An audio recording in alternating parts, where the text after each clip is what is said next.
제가 읽도록 하겠습니다. 내가 주께 감사함은 나를 지으심이 심히 기묘하심이라.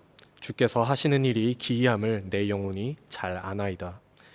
내가 은밀한 데서 지음을 받고 땅의 깊은 곳에서 기이하게 지음을 받은 때에 나의 형체가 주의 앞에 숨겨지지 못하였나이다. 내 형질이 이루어지기 전에 주의 눈이 보셨으며 나를 위하여 정한 날이 하루도 되기 전에 주의 책에 다 기록이 되었나이다. 하나님이여, 주의 생각이 내게 어찌 그리 보배로운지요, 그 수가 어찌 그리 많은지요. 아멘.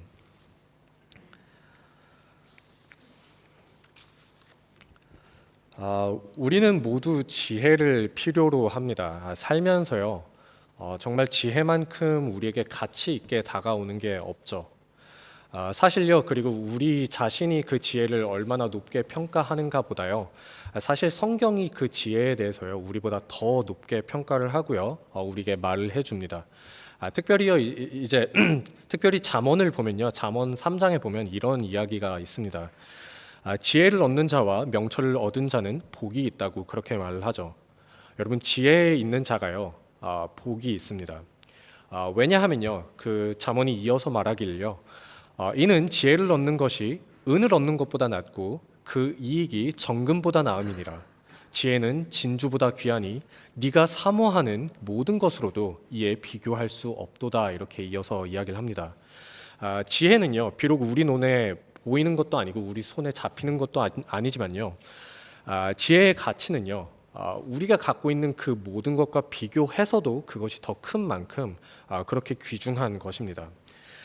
그리고 이어서 이렇게 이야기를 하는데요, 그 지혜의 가치가 결국에 큰 이유가 무엇일까, 그렇게 가치 있는 이유가 무엇일까를 이야기하는 게 따라와서 이렇게 이야기를 합니다. 그 지혜는 그 얻은 자에게 생명나무라, 이렇게 이야기를 하죠. 지혜가요, 우리에게 생명을, 참다운 삶을 살 수 있도록 해주기 때문에 그 지혜가 우리에게 너무도 소중하다고 이렇게 이야기를 합니다. 그리고 당연히요, 그렇다 보니 우리는 다른 어떤 것보다요, 지혜를 얻기를 소망해야 하죠. 지혜가 제일이고요, 그 어떤 것을 구하기 전에 마치 이제 솔로몬이 그러했던 것처럼 하나님께 지혜를 간구해야 합니다. 그리고 사실 우리가 이것을 자각하든 그리고 또 이것을 이제 자각하지 못하든 간에요, 사실 우리는요, 이미 지혜를 얻기를 늘 소망하고 있습니다. 우리는요, 각자 삶에서요, 늘 지혜를 갈구하고 있죠. 학생이라고 한다면요, 앞으로 뭘 공부하고 어디서 공부하는 게 좋을지 그것부터 이제 시작을 해서요, 졸업을 하면서는 이제 또 그 다음 스텝에 이어서 어떤 제대로 된 결정을 해야 하기 때문에 그 결정을 어떻게 지혜롭게 할 수 있을까 생각을 하면서 지혜가 절실하게 느껴집니다. 그리고 거기서 끝이 아니라 커리어를 어떻게 쌓아갈지 고민하게 되고요, 이직을 할지 말지, 이 도시에 남을지 말지 지혜가 필요하고, 또 배우자를 택하는 일에서도 그렇고요, 결혼을 하여 가정을 꾸려가고 세워가는 일에 있어서도요, 수많은 선택과 그 결정 앞에 서게 될 때 우리는 그때마다 그 지혜가 너무나도 절실하다고 우리 그렇게 느끼면서 살아갑니다. 그러면요, 여러분, 이렇게 이제 우리에게 지혜가 너무나도 절실하게 느껴질 때요, 사실 이제 항상 그렇지만요, 여러분은 어떻게 그 지혜를 구하고 어디에서 그 지혜를 찾고 계십니까? 어디에서 그 지혜를 얻고 계십니까? 물론요, 여러분, 여기에는 정답이 있습니다. 어디에서 이것을 구해야 하죠? 교과서적이지만요, 결코 우리가 가벼이 여겨서는 안 되는 그러한 정답이 여기에 있죠. 우리는 이것을 하나님에게서 얻어야 합니다. 성경의 가르침에서 얻어야 하죠. 물론요, 사람들에게 물을 수도 있고요, 뭐 인터넷을 검색을 해볼 수도 있고요, 요즘에는 더 편하게 뭐 챗 GPT에게 이렇게 이제 물어볼 수도 있지만요, 무엇보다 하나님께 그 뜻을 여쭈어야 합니다. 하나님께서 내 삶에 대해서 무엇라 말씀하시는지 듣고요, 기도하면서 하나님의 뜻을 분별하려고 그렇게 이제 우리가 애써야 합니다. 그리고 그렇게 이제 얻는 지혜가요, 이렇게 이제 성경이 말하는 대로요, 우리의 삶을 참된 삶으로, 참된 생명으로 우리를 인도해 가죠. 다만요, 여기서 이제 이것을 한번 짚고 넘어가 보고자 합니다. 여러분, 여러분의 삶에 그 필요한 지혜를요, 얼마나 이렇게 올바른 방식으로 여러분 구하고 계십니까? 여러분의 삶에서요. 얼마나 하나님께로부터 오는 그 지혜로 여러분 살아가고 계십니까? 우리는요, 어떻게 어디서 지혜를 얻어야 하는지 그것을 알고 있습니다. 올바른 방식으로 해야 할 때 그것이 어떻게 해야 되는지 우리가 알고 있습니다. 그러나 그것을 알고 있다고 생각을 하면서도요, 그것과는 거리가 먼 방식으로 우리가 지혜를 찾고 또 말씀이 아닌 다른 것을 지혜 삼아 우리의 삶을 그렇게 채워가고 있지는 않습니까? 또 혹은요, 말씀과 기도 안에서 답을 얻으려 애쓰는 분들도 우리 안에 분명히 계실 겁니다. 하지만 그렇게 하면서도요, 내가 제대로 분별하고 있는 게 맞고 내가 하나님의 지혜를 제대로 알아듣고 있는 게 맞는지 그렇게 의문과 불안감 속에서 그것을 끊임없이 하나님께 묻고 그것에 확신하지 못하면서 불안감을 느끼면서 여러분 그 시간을 지내는 분들도 있지 않습니까? 만약에요, 여러분이요, 전자든 후자든 간에요, 여러분이 어느 한쪽의 이야기가 내 이야기라고 여러분 느껴지신다면요, 또 혹은 둘 다가 나의 이야기다 그렇게 이제 생각이 드신다면요, 그건요, 우리의 믿음에 있어서요, 중요한 부분을 놓치고 있기 때문일 겁니다. 그리고 이제 오늘 이 다윗의 시가요, 그런 우리들이 잊고 있는 중요한 진리에 대해서요, 상기를 시켜줍니다. 하나님의 지혜에 대해서 말이죠. 하나님의 지혜요. 여러분, 제가 무슨 말을 하려고 하는 걸까요? 여러분, 우리가요, 지혜를 원하면서도요, 하나님께 지혜를 구하지 않고요, 혹은 그보다 먼저 사람들에게 그리고 또 매체에서 그 길을 찾으려고 하는 그 이유가 무엇일까요? 그렇게 하는 이유가 무엇일까요? 또 혹은요, 그냥 지혜라는 거 상관없이 나는 그냥 흘러가는 대로 살게 생각하고 그런 거 다 모르겠고 그냥 그렇게 살아가는 이유는 무엇일까요? 또 그게 아니라면요, 아까 말씀드렸다시피 우리가 하나님께 지혜를 구하고 있으면서도 왜 우리는 계속해서 불안해할까요? 그건요, 우리가 하나님이 소유하고 계시는, 하나님이 갖고 계시는 하나님의 지혜에 대해서 알지 못하거나요, 그것에 대해서 망각하고 있기 때문입니다. 그리고 그래서 그것에 대해서 우리가 신뢰가 없기 때문이죠. 이게 이제 무슨 말씀인지, 무슨 말인지 말씀드리겠습니다. 그리고 사실상 이것이 이제 오늘 설교의 전체 주제가 될 것 같습니다. 여러분, 오늘 시편 139편은요, 다윗 왕이 쓴 시입니다. 이 시 전체에서요, 다윗은요, 하나님의 지혜를 찬양하고 있는데요. 제가 이 시편 139편을요, 이제 최근에 한번 다시 읽게 되면서요, 하나님과 지혜라고 하는 이 주제를요, 하나님과 지혜 이 두 가지 주제를 함께 떠올려서 생각을 할 때요, 저와 다윗이 참 다르구나 생각을 많이 했습니다. 그렇게 많이 느꼈죠. 다윗과 제가 정말 다르다고 생각한 부분이 이제 두 가지 면에서 그런데요. 하나는요, 이 시에서 언급되지 않는 내용 때문에 그렇고요. 또 다른 하나는 이제 시에서 실제적으로 직접적으로 언급되는 내용 때문에 그렇습니다. 시에 나오지 않는 내용은요, 다윗이요, 여기서 하나님께 지혜를 간구하고 있지 않기 때문입니다. 간구하는 내용이요, 전혀 없습니다. 그리고 시에 이제 직접 언급되는 내용으로 나오는 내용으로는요, 다윗이요, 그래서요, 하나님의 지혜를요,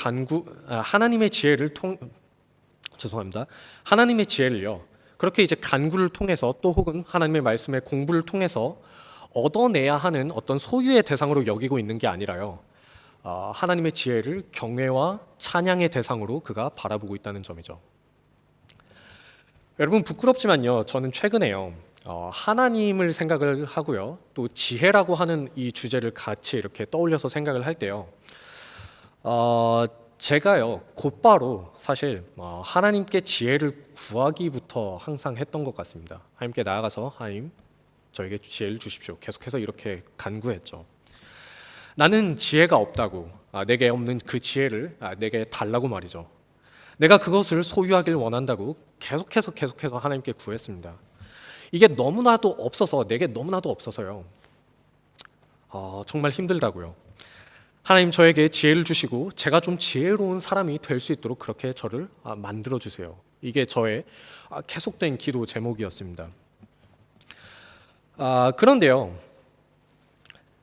그 기도를 계속 하면서도요, 어땠는지 아십니까?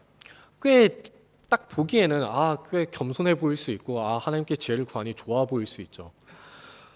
그러나요, 여러분, 제가요, 그 하나님께 지혜를 계속해서 구하면서도요, 당장에 바뀌지 않는 저 자신을 보면서요, 계속해서 절망했습니다. 나는 왜 이러지? 하나님께 지혜를 구해도 나는 또 이 모양이구나. 나는 지혜가 정말 없구나. 정말 형편없구나. 지혜만 있었다면, 내가 좀 더 나은 사람이었다면, 그랬으면은 내가 지금 이 상황에서 더 낫게, 더 좋은 방향으로 반응하고 내 삶을 꾸려갈 수 있었을 텐데. 그 당장 바뀌지 않는 현실을 보면서요, 답답해했죠. 그런데요, 다윗은요, 하나님과 이 지혜라고 하는 이 주제를 연결지어서 생각할 때요, 하나님의 지혜 앞에서 그저 경탄할 뿐입니다. 그것을 높이고 찬양하죠. 그래서 우리가 읽지는 않았지만요, 이제 시편 139편에 이제 초반절에 가면요, 1절부터 6절까지 제가 읽어드릴 텐데 이렇게 이야기를 합니다. 여호와여, 주께서 나를 살펴보셨으므로 나를 아시나이다. 주께서 내가 앉고 일어섬을 아시고 멀리서도 나의 생각을 밝히 아시오며 나의 모든 길과 내가 눕는 것을 살펴보셨으므로 나의 모든 행위를 익히 아시오니 여호와여, 내 혀의 말을 알지 못하시는 것이 하나도 없으시니이다. 주께서 나의 앞뒤를 둘러싸시고 여호와여, 내 혀의 말을 알지 못하시는 것이 하나도 없으시니이다. 주께서 나의 앞뒤를 둘러싸시고 내게 안수하셨나이다. 이 지식이 내게 너무 기이하니 높아서 내가 능히 미치지 못하나이다. 마지막 절 6절을 다시 보면요, 다윗이요, 이렇게 이야기하죠. 하나님의 지혜가요, 너무나도 높고 기이해서요, 나는 그것을 감히 다 깨달을 수조차 없다고 이야기하고 있습니다. 그리고 이런 그의 생각은요, 우리가 본문을 읽었던 17절에도 다시 한번 나타나죠. 하나님이여, 주의 생각이 어찌 내게 그리 보배로우신지요, 그 수가 어찌 그리 많은지요. 18절에 이어서 내가 세려고 할지라도 그 수가 모래보다 많도소이다. 여러분, 여기에 차이가 보이시나요? 어떤 의미에서는요, 저는요, 하나님의 지혜라고 하는 걸요, 제가 제 손에 소유하게 되지 않으면요, 내 손 안에 넣지 않으면요, 그것이 내게 쓸모가 없다고 생각을 한 것과 마찬가지입니다. 그러니까 그 지혜를 얻어내기 위해서요, 그렇지 않으면 내게 소용이 없으니까, 그냥 나 자신은 여전히 어리석고 바보 같으니까 그것을 얻어내기 위해서요, 그저 하나님께 계속해서 간구하기만 했죠. 그렇지만 다윗은요, 그 자신 스스로에게 관심을 두고 있는 것이 아니라요, 지금 하나님 그분 자체를 바라보고 있습니다. 그리고 다윗 자신이요, 지혜를 얻든 못 얻든 그것은 지금 1차적으로 그의 관심사가 아니죠. 그것은요, 나중 이야기고요. 일단 그는 하나님 그분 자체를 바라보고 있습니다. 그리고 하나님이 모든 지혜를 소유하고 계시다는 그 사실 자체를 주목하고 있죠. 그래서요, 이 지점에서요, 제가 제 자신과 또 여러분에게 말씀드리고 싶은 것은 이것입니다. 하나님의 지혜를 소유하게 되는 것, 그분께 배우는 것, 이것은 다 좋고 중요한 것입니다.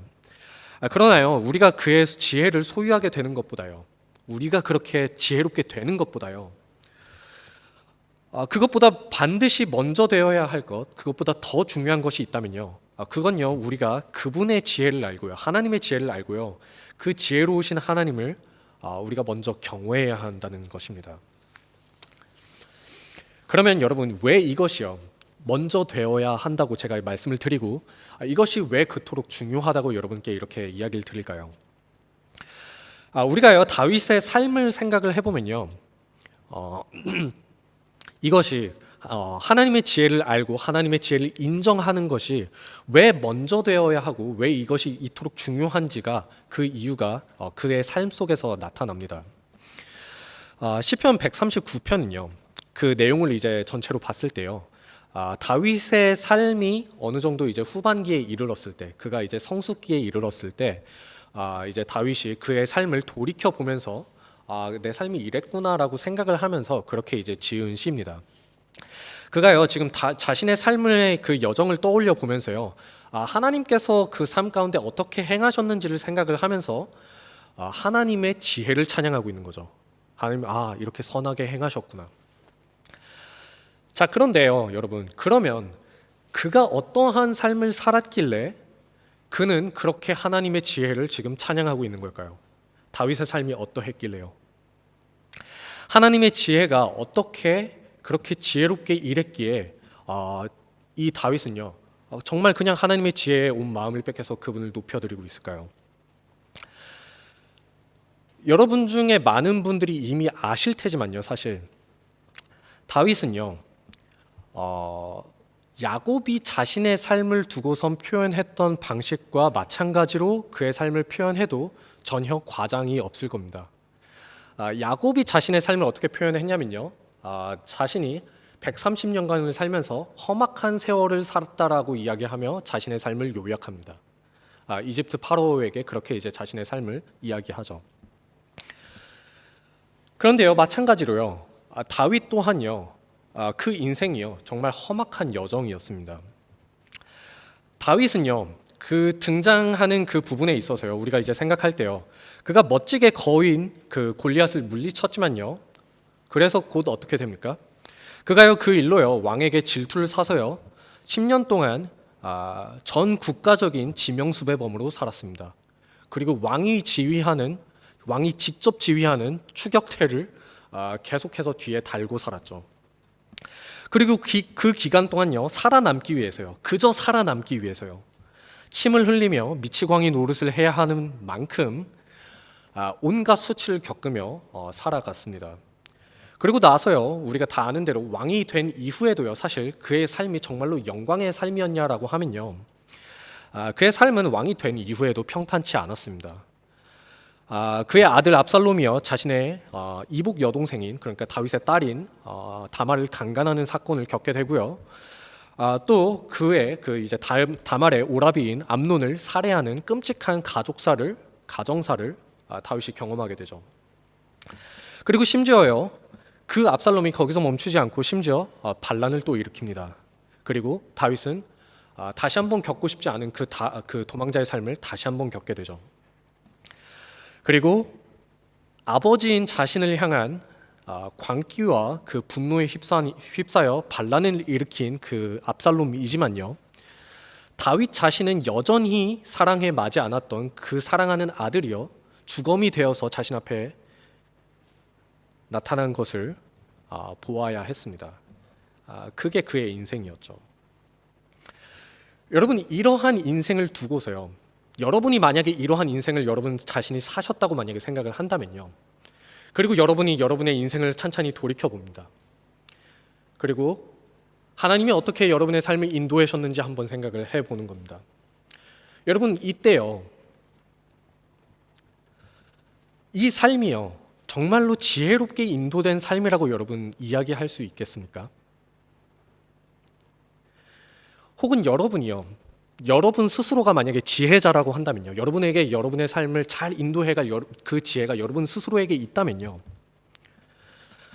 여러분은 이러한 인생 살기를 여러분 택하시겠습니까? 지혜자로서. 우리가 봤을 땐요 이 삶에는요 어떠한 아름다움도 없고요 지혜롭게 인도된 삶도 아닙니다.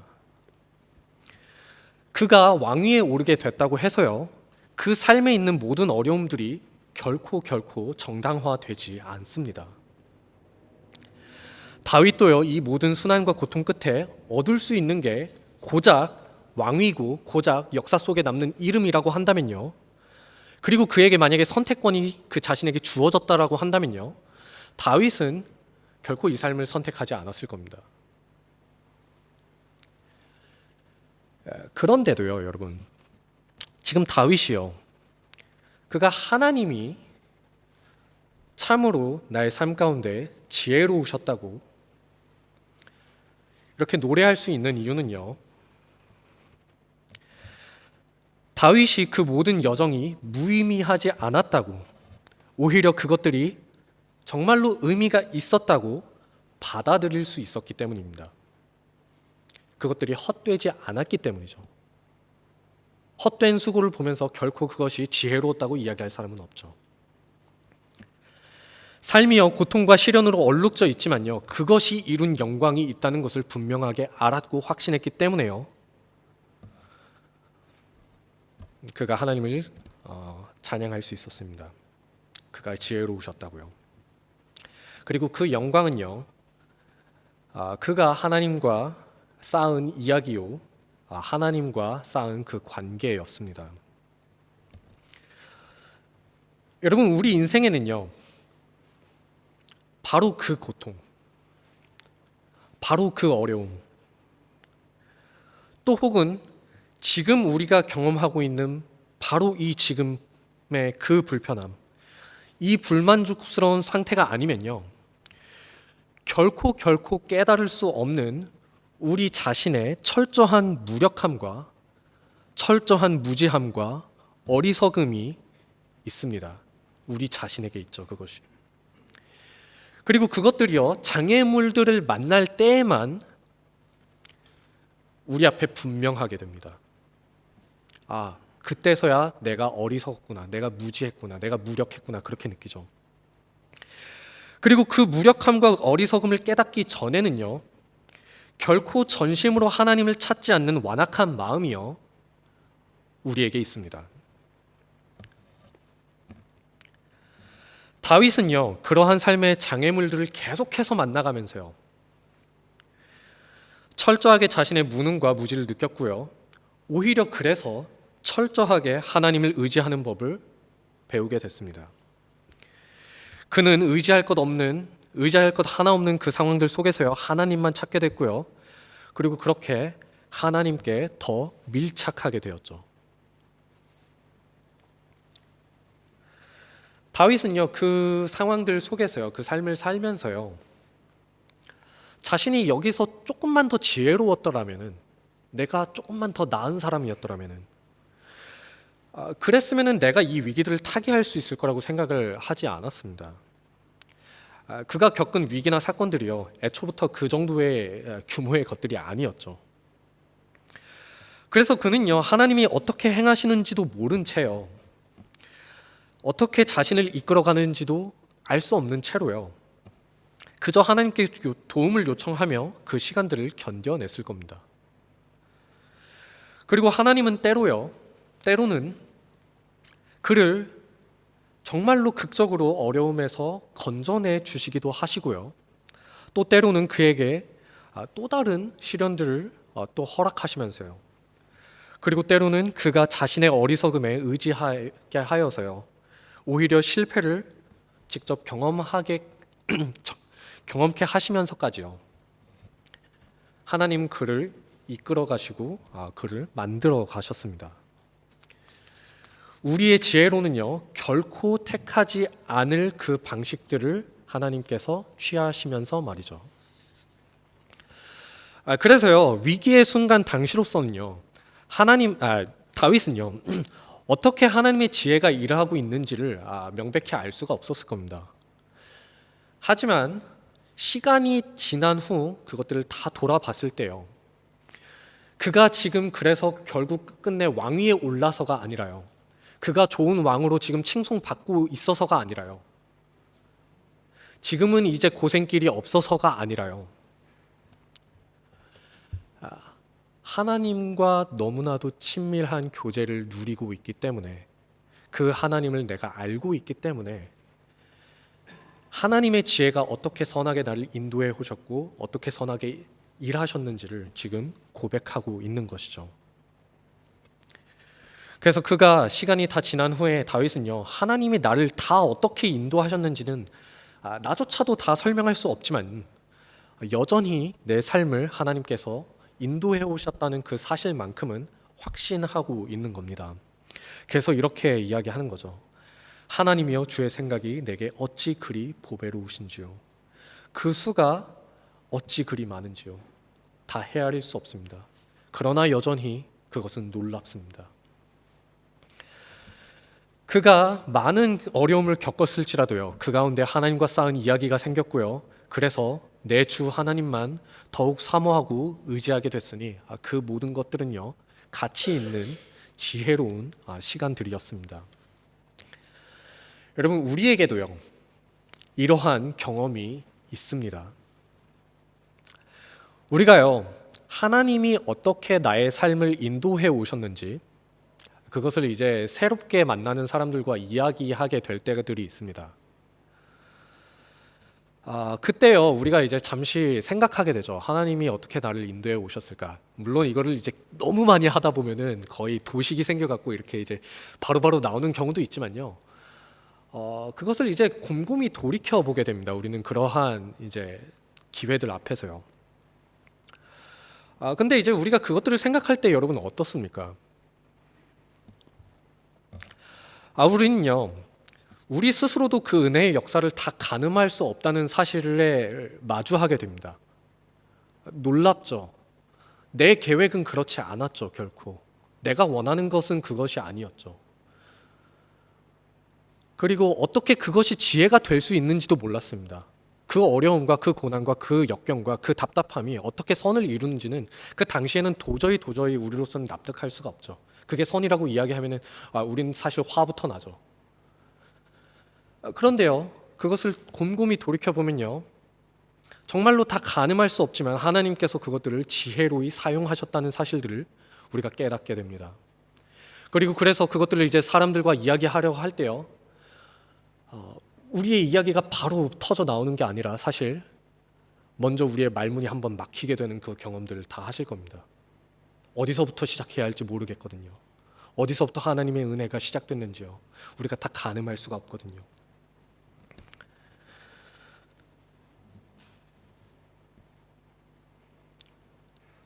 아무리 큰 우여곡절이 있었다 할지라도요, 그리고 지금 우리가 도착해 있는 이곳이 우리가 원해왔고 우리가 바라왔던 그곳이 지금 당장 아니다 할지라도요,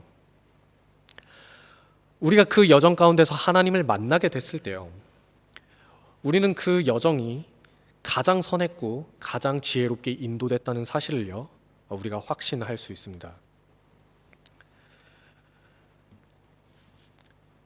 때때로요 여러분,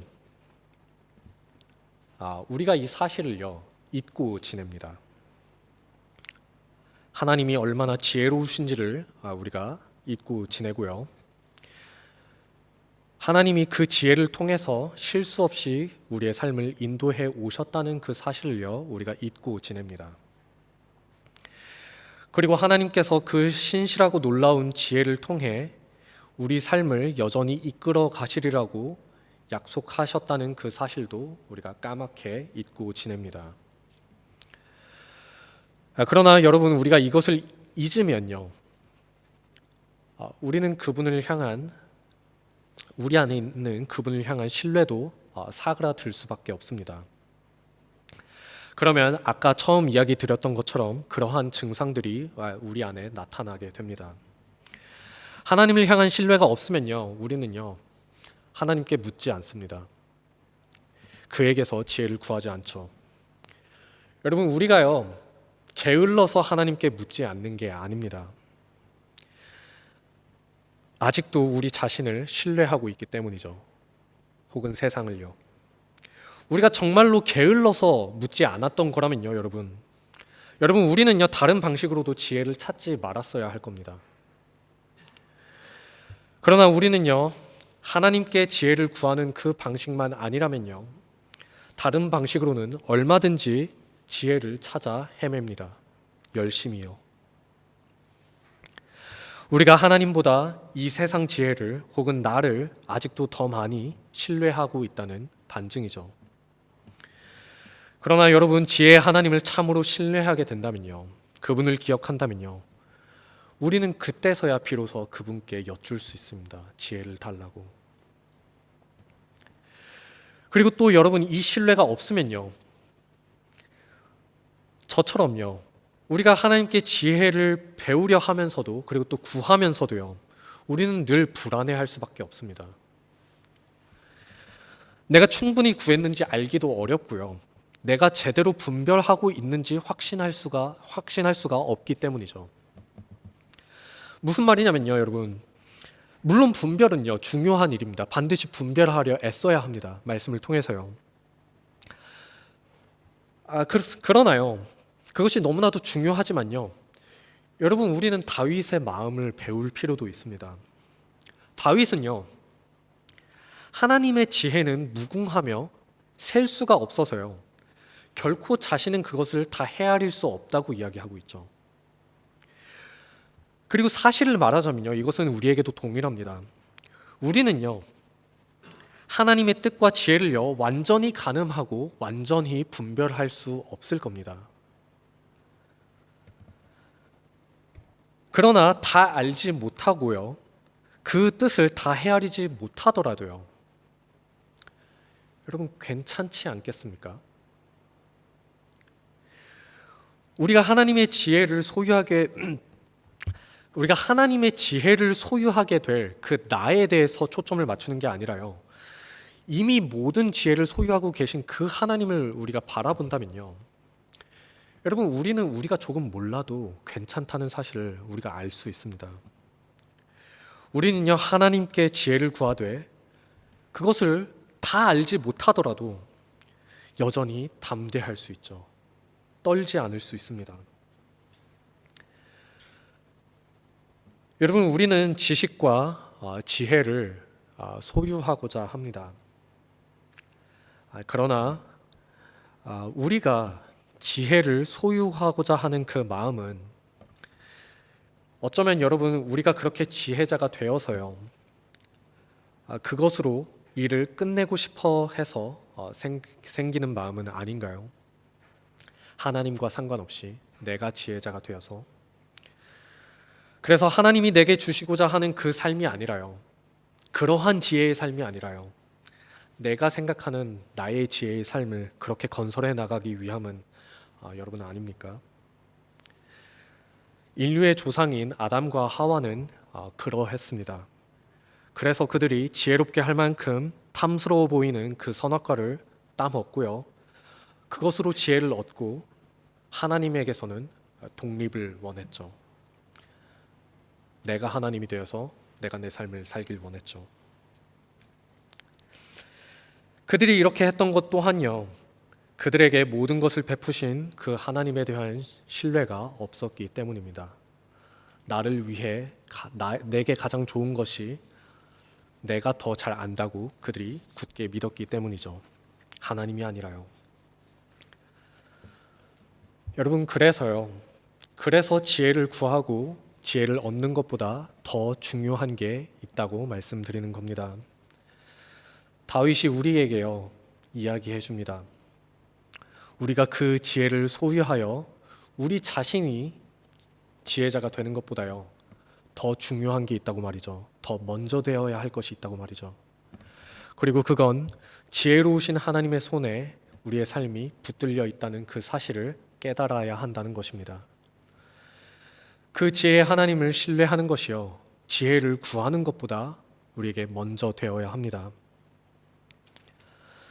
제가 우리 주일학교 초등부 친구들과 공부했던 교리문답을 말씀드리고 마치려 합니다.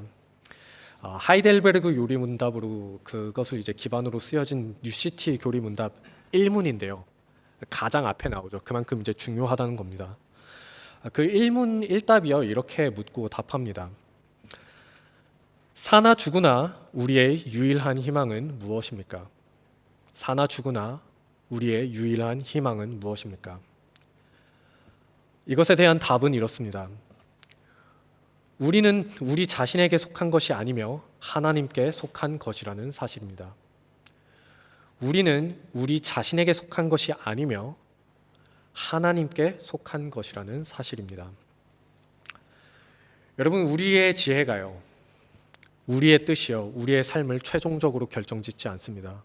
오히려 그것을 최종적으로 결정짓는 것은요, 하나님의 지혜요, 하나님의 뜻입니다. 무한히 지혜로우신 하나님의 손에요, 우리의 손이 붙들려 있습니다. 그의 소유이죠, 우리의 삶이. 나보다 나를 더 잘 아시며 나보다 나를 더 위하시는 그분의 오른손이 우리를 붙들고 있습니다. 삶의 어려운 시간을 보내고 있으십니까? 불투명하여 답답하고 불안한 그 시간들을 보내고 계십니까? 이 시간들을 통하여서요, 하나님이 우리 안에 이루고자 하시는 일이, 그 영광이 있으십니다. 그리고 그분의 우리를 향한 생각이 너무나도 보배롭습니다. 그의 지혜가 쉴 수 없이 우리를 이끌어가고 계시기 때문이죠.